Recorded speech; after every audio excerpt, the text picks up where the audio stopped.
Steve here. We're about to take a hard look at a time when the rules of investing weren't just bent, they were thrown out the window for something faster, louder, and a hell of a lot more dangerous. This is the story of the go-go years. Yeah, you could say that. The quiet, conservative world of Wall Street was about to get steamrolled. The whole game was changing, and a new breed of gunslinger was taking over the asylum. All right, so for decades, investing was a pretty straightforward affair. You'd buy a piece of a solid company and you'd hold it. But that started to feel like, well, like an old man's game. The new kids on the block, they were young, aggressive, and they were obsessed with just one thing: performance. I mean, look at the difference. The 50s, all about dividends, stability. You bought a company. The 60s, forget it. The new game was all about capital gains, speed. You didn't invest in a company anymore. You invested in the hot hand, the guy managing the money. Suddenly, safe and steady just meant boring and slow. And if you were looking for the hottest hand in the market back then, there was only one name you needed to know. The man who basically was this entire era. That man was Gerald Tsai. And let me tell you, he wasn't just a fund manager. He was a phenomenon, the first real rock star of Wall Street. He brought a style and a speed to the game that the market had just never seen before. Tsai's whole game was what we call high turnover trading. He'd buy some speculative stock on a Monday, and if the momentum even looked like it was fading, he'd dump it by Friday. He basically proved you could outrun the fundamentals, for a while anyway, if you were just fast enough.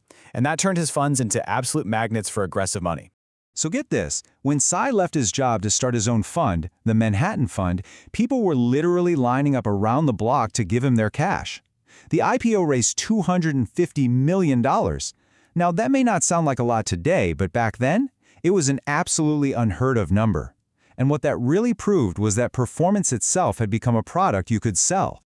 So this relentless chase for performance, this obsession with the hot hand, it all eventually boiled the entire market down to just a small handful of stocks. Stocks that everyone, and I mean everyone, believed you had to own no matter what they cost. They called them the Nifty 50. You know the names: Polaroid, IBM, Disney.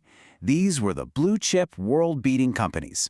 And the smart money on Wall Street had decided these were one-decision stocks. You just buy them, and you never, ever sell. Simple as that. Sounds pretty comforting, right? A guaranteed win. Except it completely ignored the single most important rule in this game, the one thing that always, always matters in the end.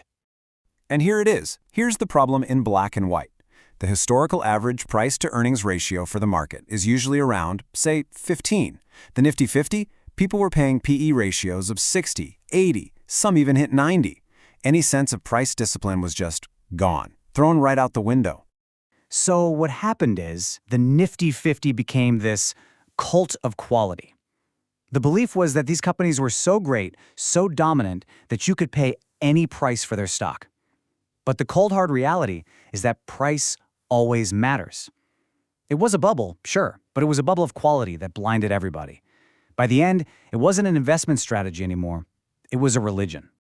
Okay, so that was 60 years ago. Ancient history, right? Wrong. This story isn't just a history lesson. It is a blueprint, and it's a blueprint for what is happening right now. So why are we digging this up today on Thursday, March 12th, 2026? Because like they say, history doesn't repeat, but it sure does rhyme. And the patterns we're seeing in the market right now, they're rhyming pretty damn loud. The names have changed, sure, but the religion is exactly the same. The Nifty 50 of 1969 are the Magnificent Seven and the AI darlings of today. We've got the same rock star worship of CEOs and celebrity fund managers, the same one-decision thinking, the same dangerous belief that some companies are just so good you can't possibly pay too much. This is the lesson. It's the one that was hammered home by the brutal bear market of the 70s that came right after this party. Many of those so-called can't-miss Nifty 50 stocks, they fell over 50%. Some took more than a decade to get back to even. The lesson never ever changes. When everyone thinks a stock is a one-decision buy, well, that's when the exit door starts getting smaller and smaller. This is Steve. Watch your valuations.